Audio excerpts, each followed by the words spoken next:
안녕하세요, 선생님 여러분. 우리가 그동안 솔로몬 모형을 공부하면서 혹시 이런 생각 안 해보셨나요? 어? 근데 현실 경제는 기술이 계속 발전하는데 이건 어떻게 설명하지? 하고 말이죠. 자, 오늘은 바로 그 질문에 대한 완벽한 해답이 될 겁니다. 솔로몬 모형에 최종 진압한 노동 증가형 기술 진보 모형을 저와 함께 완벽하게 정복해 보겠습니다. 네, 반갑습니다. 여러분의 합격으로 가는 길에 든든한 동반자가 되어드릴 경제학장 박사입니다. 자, 오늘도 저 믿고 따라오시면 경제학의 아주 중요한 개념 하나 머릿속에 확실하게 새겨드릴게요. 우리가 이미 공부했던 기본 솔로 모형 다들 기억하고 계시죠? 오늘은 바로 그 모형에다가 기술 진보라는 아주 강력하고 멋진 날개를 한번 달아주려고 합니다. 이 날개 하나가 딱 붙는 순간 우리 모형이 현실 경제의 장기 성장을 얼마나 더 기가 막히게 설명하게 되는지 지금부터 확실하게 보여드리겠습니다. 자, 그럼 가장 먼저 뭘 해야 할까요? 그렇죠. 이 기술 진보라는 새로운 친구가 우리 경제 전체의 생산함수, 그 식 자체를 어떻게 바꾸는지부터 살펴봐야 합니다. 모든 변화의 출발점이니까요. 우리가 다룰 기술 진보는 바로 노동 증가형 기술 진보라는 건데요. 말이 좀 어려워 보이나요? 전혀요. 아주 간단합니다. 생각해보세요.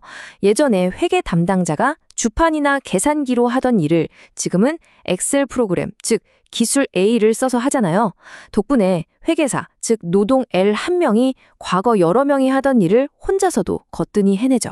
바로 이렇게 기술이 노동자 한 명 한 명의 작업 효율, 그 능력을 뻥튀기 시켜주는 것. 이게 바로 노동 증가형 기술 진보입니다.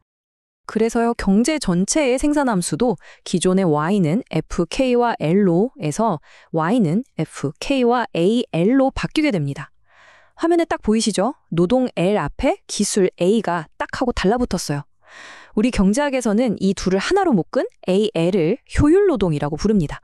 뭐랄까, 기술이라는 버프를 받아서 업그레이드된 슈퍼 노동력, 이렇게 생각하면 아주 쉽습니다. 자, 이제 우리 분석에서 가장 중요한 전환점이 나옵니다. 정말 중요해요. 이전에는 모든 걸 노동자 일명을 기준으로 분석했잖아요. 그런데 이제는 기술 A가 계속 변하니까 효율 노동 1단위라는 새로운 기준으로 모든 걸 바꿔서 봐야 합니다.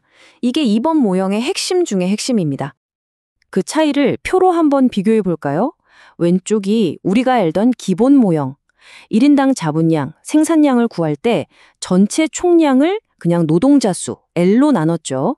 하지만 오늘 배우는 오른쪽 모형에서는 모든 분석의 기준이 효율 노동, AL로 싹 바뀝니다. 그래서 소문자 K와 Y의 분모가 전부 L이 아니라 AL로 바뀐 거 눈에 확 들어오시죠? 이 변화만 정확하게 캐치하셨다면 오늘 공부 절반은 이미 성공하신 겁니다. 그런데 여기서 정말 다행인 점이 하나 있습니다. 이렇게 기준이 바뀌어서 좀 헷갈릴 수 있는데도 불구하고 효율 노동 1단위당 생산량인 소문자 Y와 효율 노동 1단위당 자본량인 소문자 K의 관계는 우리가 익히 알던 그 간단하고 아름다운 형태 Y는 FK를 그대로 유지한다는 사실입니다. 분석의 틀 자체는 변하지 않으니까 전혀 걱정하실 필요가 없어요. 자, 그럼 이제 이 강의의 하이라이트라고 할 수 있겠죠?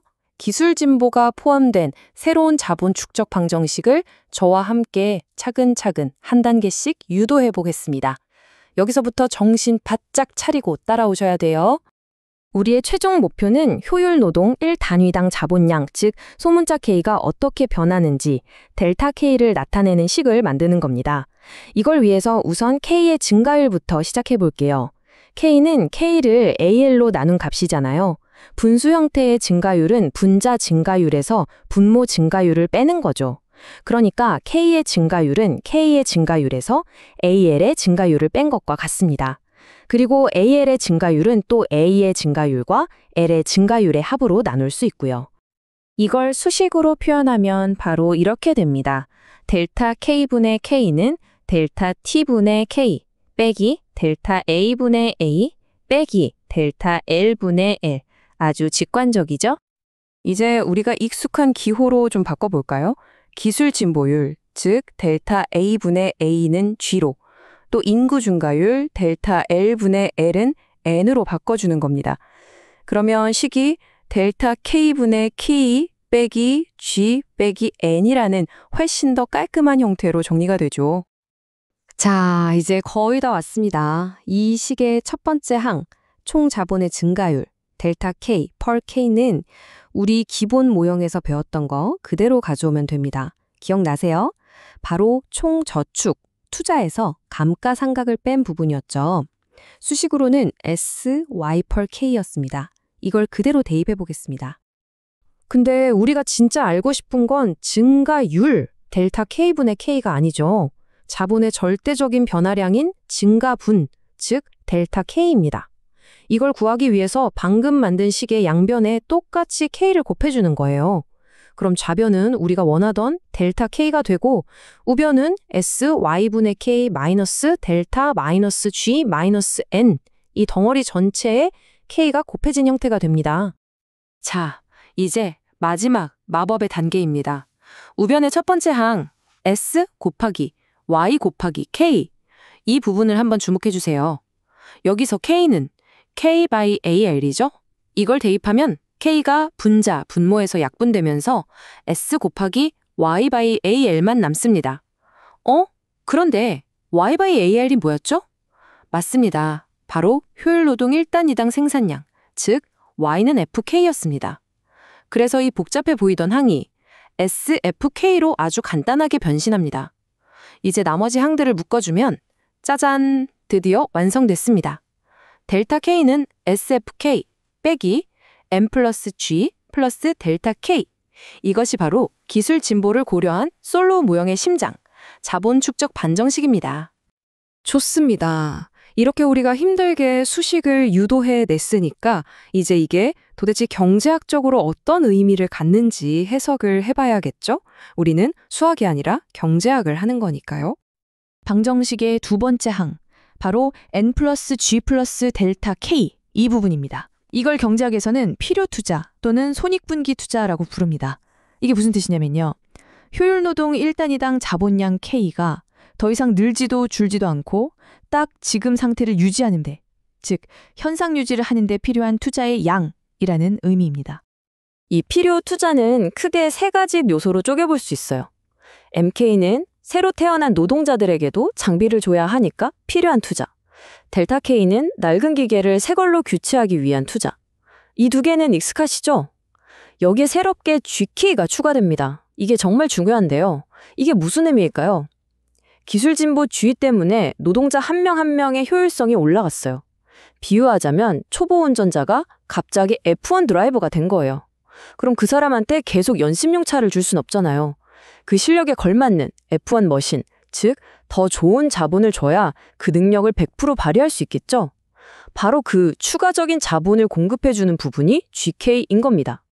하지만 여기서도 정말 중요한 건 경제가 장기적인 균형, 즉 안정 상태에 도달하는 근본적인 논리는 하나도 변하지 않았다는 겁니다.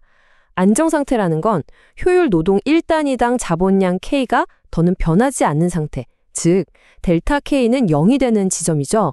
그러려면 어떻게 되어야 할까요? 새로 들어오는 실제 투자, SFK와 현상 유지를 위해 꼭 필요한 투자, M 플러스 G 플러스 델타 K가 양팔 저울처럼 정확히 균형을 이뤄야만 합니다. 기술 진보 G가 추가됐어도 이 핵심이 원리는 그대로라는 거 꼭 기억하세요. 자, 오늘 정말 중요한 개념을 공부했습니다. 머리가 조금 복잡할 수도 있겠는데요. 이제 마지막으로 오늘 배운 내용의 핵심만 딱딱 정리하고 앞으로 더 깊이 공부하려면 어떻게 해야 하는지 안내해 드릴게요. 여러분, 오늘 내용 솔직히 조금 복잡하고 어려웠죠? 그런데요, 경제학 공부하다가 이거 진짜 어렵다 이런 생각이 딱 들 때가 있잖아요. 그 순간이 바로 여러분의 경제학 실력이 한 단계 위로 점프하고 있다는 명백한 증거입니다. 그러니까 절대 포기하지 마세요. 제가 여러분 옆에서 끝까지 도와드릴 겁니다. 오늘 배운 내용이나 또는 다른 부분 공부하다가 궁금한 게 생기면 혼자서 끙끙 앓지 마시고요. 여기 네이버 카페 짱박사 경제학 스터디로 오셔서 편하게 질문을 남겨주세요. 이 카페에는요, 이미 수많은 합격 선배들의 질문과 답변 데이터가 보물처럼 쌓여 있습니다. 그리고 실력과 친절함을 모두 갖춘 저희 조교님들, 그리고 물론 저 짱 박사도 여러분의 질문을 목 빠지게 기다리고 있으니까요. 혼자 고민하지 말고 꼭 찾아오세요. 함께하면 경제학 훨씬 더 쉬워집니다. 오늘 정말 고생 많으셨습니다. 배운 내용 꼭 한번 복습하시고요. 저희는 다음 시간에 훨씬 더 유익하고 재미있는 내용으로 다시 만나겠습니다. 감사합니다.